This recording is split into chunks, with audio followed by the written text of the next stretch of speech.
I'm Dr. Orion Taraban, and this is PsycHacks, Better Living Through Psychology.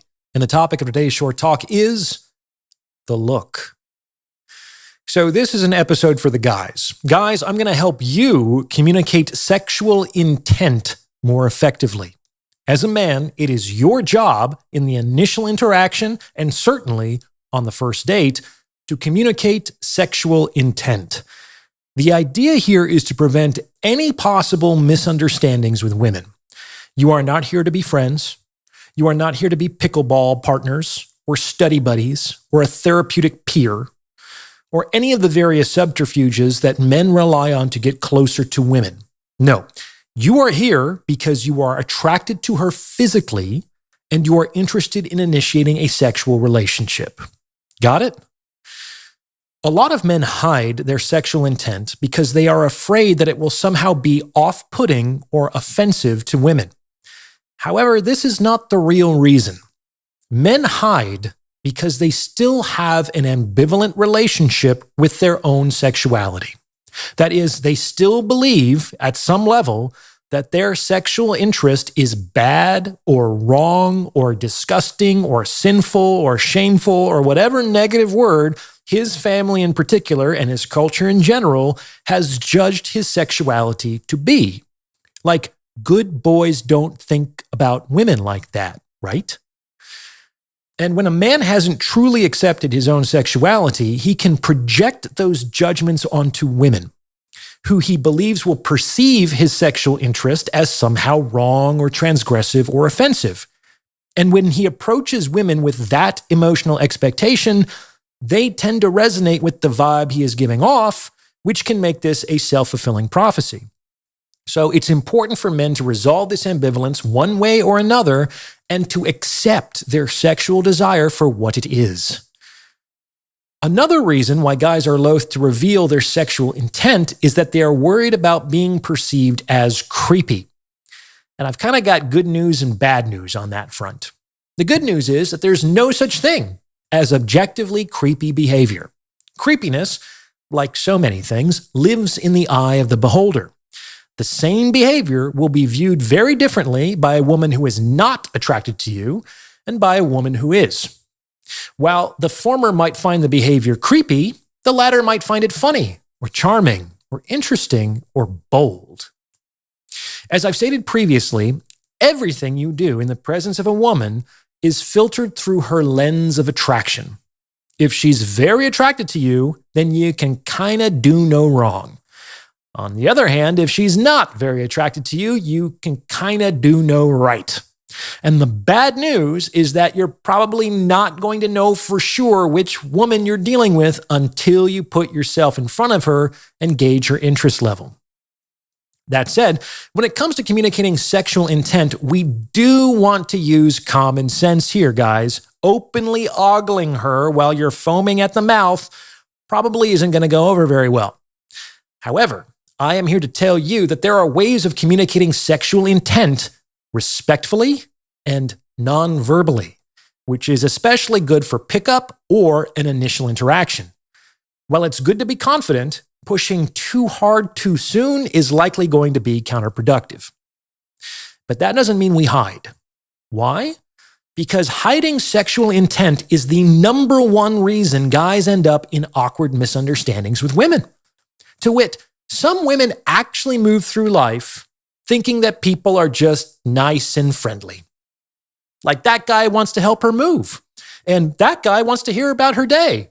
Not because they want anything, no, but because she's a good person and they're good people and everyone here is just good and caring human beings, right?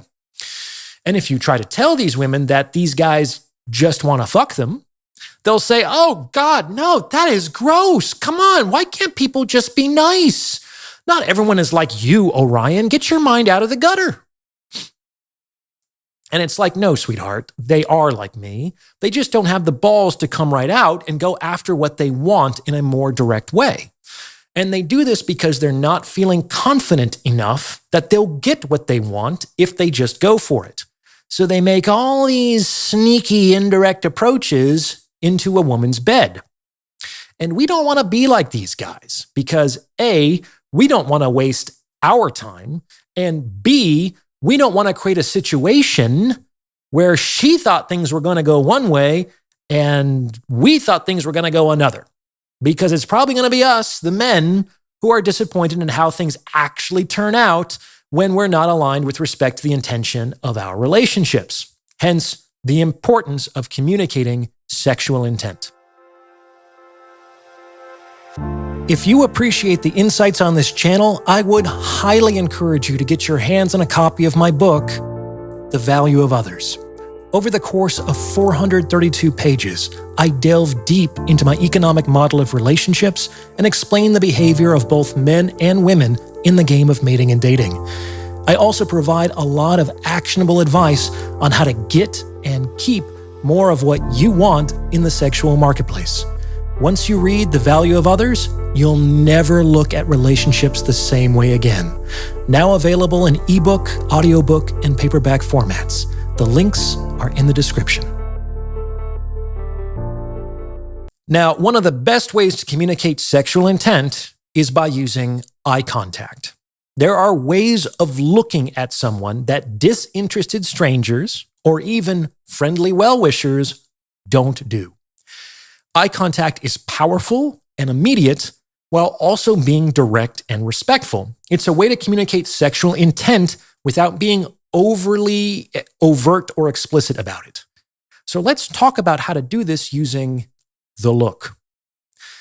The look is a way of introducing sexual intent into an interaction. To do this, you'll need to make unbroken eye contact with the woman in question, ideally when neither one of you is talking. Like, imagine she's just finished saying something. Don't rush in to fill the silence. Allow the pause to continue a little longer than usual. Allow your gaze to hold her own a little longer than you feel comfortable.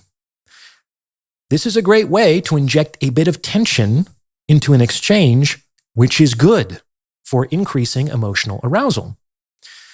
And the look that we're going for is actually very specific. It might take a little practice to get there, but you kind of want to feel yourself opening internally. Like, imagine a little door in your chest opening when you're looking at her. Relax the muscles around your eyes. Allow a little slackness in your jaw. The intention here is to let her in through your eyes, to see her seeing you more deeply. Okay, that's step one. And once you've achieved this state of inner openness, you move into step two. Fill your mind with sexual content. Imagine what she might look like naked or what it would feel like to fuck her. You don't say any of that, but you think that. And when your mind is full of sexual content, it will make subtle changes to your gaze and expression that often occur below the threshold of awareness.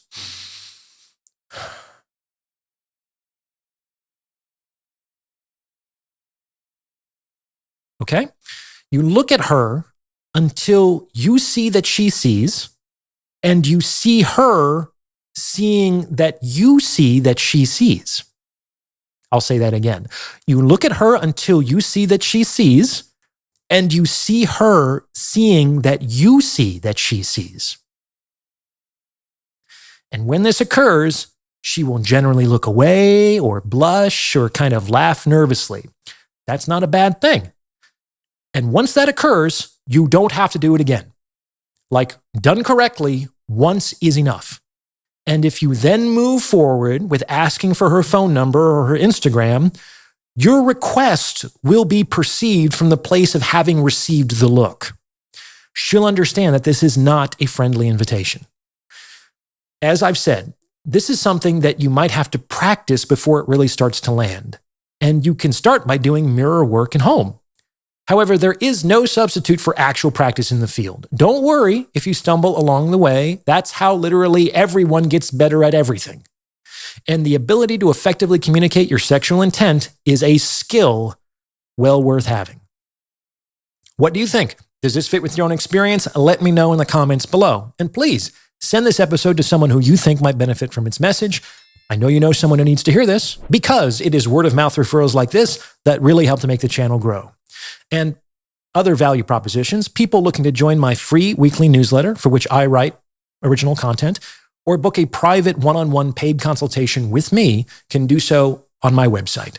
There's also my best-selling book, The Value of Others, in which I explore intersexual dynamics very deeply, and my private member community, The Captain's Quarters, where, among other things, I host bi-monthly live group consultation calls. A lot of great stuff happening in those places. The links to everything are in the description below. Check them out if you are so inclined. As always, I appreciate your support, and thank you for listening.